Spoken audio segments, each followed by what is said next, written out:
It's very nice to be with you, Sadhguru.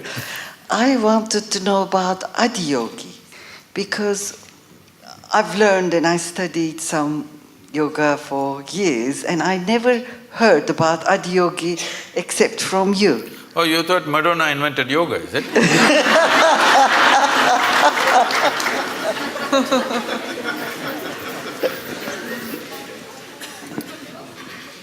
The word Adiyogi means the first yogi. We don't know the exact time, but it's somewhere over 15,000 years ago. That much we know because of certain relics we have found and certain things that have been said, certain astronomical phases that they've talked about. Based on this, we estimate it's over 15,000 years ago, we don't know the exact time. So the significance of Adiyogi is this: for the first time, for the human beings, he said, if you are willing to strive, you can cross all the limitations that nature has set up for you. Only thing is if you're willing to strive. And above all, the most important thing of this is, he's the first one. I don't want to take the credit away from the English people. Charles Darwin spoke about evolution about 150 years ago. You had a 200th birth anniversary recently. So, Adiyogi spoke of evolutionary process over 15,000 years ago. He spoke in a different language. When they asked how life happened, what is its beginning, what is its end, when his disciples asked him, he said, the first form of life was fish. Second form of life, he said, is a turtle, of amphibious life. That means life is moving out of water, finding its way on the land. You Indian people know about the 9 avatars.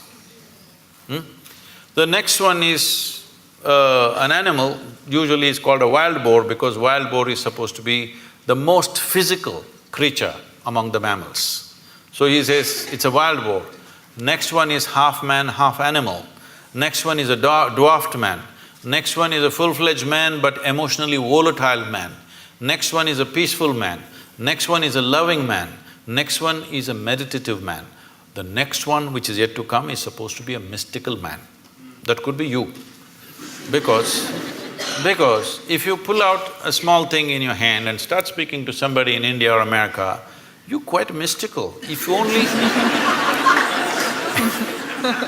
Yes. I'm saying if only you had a phone 100 years ago, you could claim you're God and people would have believed it. Yes or no? So, he's not talking about individual people, he's talking about different stages of evolution. If you look at what Adiyogi spoke, in many ways it runs absolutely parallel to what Charles Darwin spoke 150 years ago. So he spoke about evolution and he said, till now evolution happened without your consent. Now you have the privilege to decide how far you want to evolve. This is he said, this is the most significant aspect of being human is this, that you decide your evolution. When you were a monkey, it's not my statement, it's Charles Darwin, okay? When you were a monkey, you did not decide, I want to become a human being. Nature just pushed you on for whatever reasons. But now that you're a human being, now you can decide what kind of a human being you want to be. This moment you can be like a brute, next moment you can be godlike. Both are possible for you right here. So he said the most significant dimension of being human is you determine your evolution. This is the only creature on the planet who has that freedom to do that. He said this is the most important thing and he gave 112 methods through which a human being can evolve to their ultimate nature. So that's why Adiyogi. Namaskaram, Sadhguru. I would like to know about science of consecration, and if I'm worthy of knowing it, how do I go about it? Oh. Well, we must congratulate Yelda, because in the next 3 weeks, she will be a mother. Thank you.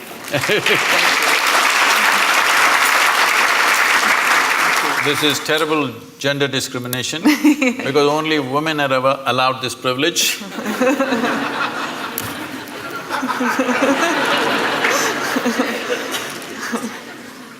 So, she was talking to me about how she's conscious when there is a situation in any place, given place, without any logic to it, conscious of certain energies and how different people and different forms and different spaces impact you.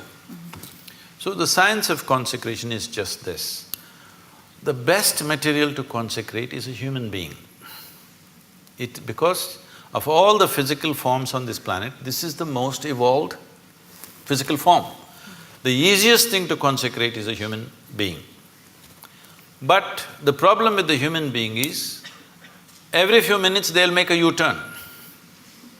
You can consecrate them right now, by tomorrow morning we don't know. So first of all, to get them committed to stay with whatever is given to them is a big issue, especially in today's world. Because of that, we consecrate other forms. We always want to choose a form or a substance, first of all, which is of the highest density possible, because physical form, its strength and its integrity depends upon its density. So we normally solidify mercury to do this. This is called as Rasavaidya, which means it is the technology of solidifying mercury. People think it's a miracle. No, it's not a miracle. We use mercury as a process of consecration. The idea is it will change the very energy in which you are.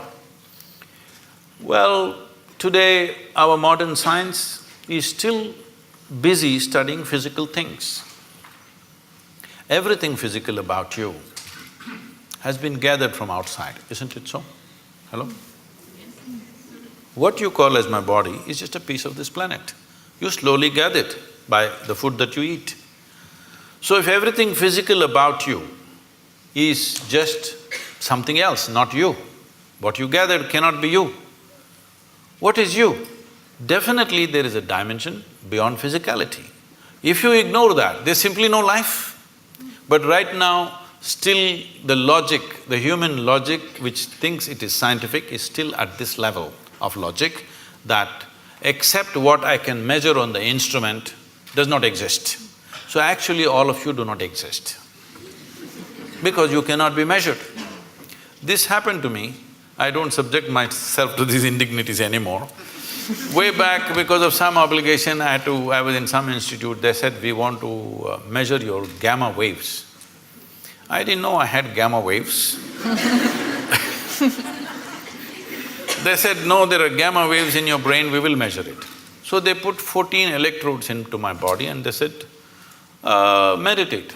I said, I don't know how to meditate. They said, you teach everybody meditation. Yes, I do, because they don't know how to sit still. If you want, I will sit still. But this is the whole problem. Their problem is they want what kind of meditation? They want a name and the process and they want to measure the result. So I am not going to give them that pleasure. I said, if you want, I'll sit still. So I simply sat. After about 20 minutes, with some metallic object, they're hitting that funny place in your elbow, Yeah. where it hurts most. Then I thought it's part of their experiment and I sat there. Then they're hitting my ankle, my knee. It became quite consistent and painful. Then I opened my eyes and said, am I doing something wrong? Why am I being beaten? They said, no, according to our instruments, you are dead.